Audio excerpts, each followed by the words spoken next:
Chris Vaughan with eBoss is a really interesting character. He brings to the marketplace some really cool insights that you're going to find valuable. I've learned a lot about networking, how to get my message out there, how to connect with people, how to leverage the things I've got and reshape in a way that the market can accept and receive and respond to me better than I ever thought was possible. I think Chris is really awesome.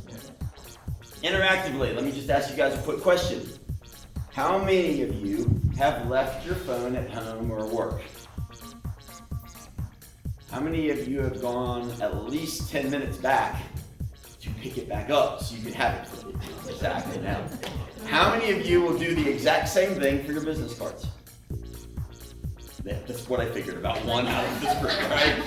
So why is it that we do that? Well, the reason we do that is because your smartphone has become the ultimate multi-tool, right? When I was growing up, I was 10, I got my first Swiss Army knife, and I was like, this is awesome, it does everything. It's got scissors and a saw, and it's just that was the thing, right? Anything that was a multi-tool was it's the Swiss Army thing, right? It's now it's just your generic smartphone.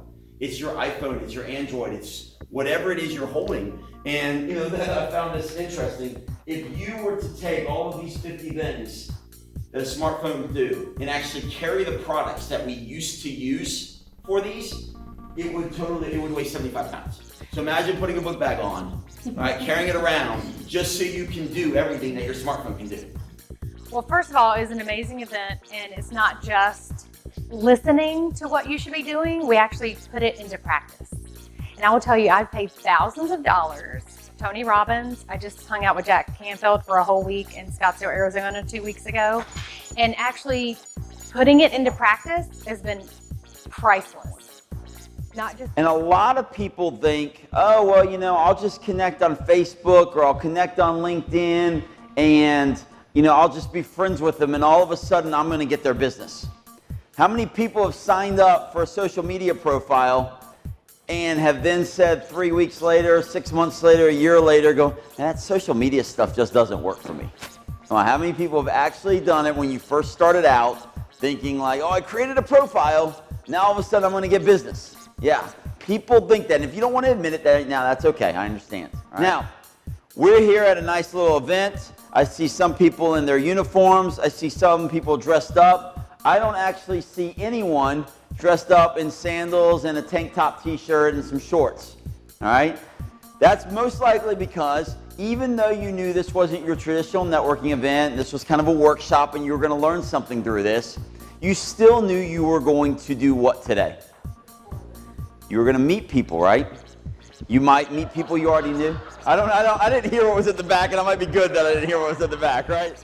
So this was an amazing experience. For the value that we got today, it was worth 10 times what we paid for it to be in this room today. We're able to take what we tell people is our elevator speech and take the boringness out of it and really engage in what we have, what our message is to the world. So it was much more than that. We were able to really network with the group here and interact and grow. If you see a movie and you really enjoy that movie, you talk about it to friends with a smile and a laugh, or do you just say, oh, I really think you should go see when Star Wars comes out this December, I'm going to be really excited about that.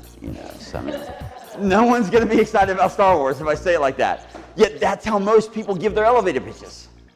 All right? So the reason we're going through this exercise and the reason we asked you the questions we did at the beginning when you were sharing your information about yourself is that's the stuff you love, but it also ties into your business. So when you're talking about that, you're able to say it with a smile on your face, which makes your elevator pitch much more passionate, much more likable, much more engaging to the people that you're talking with.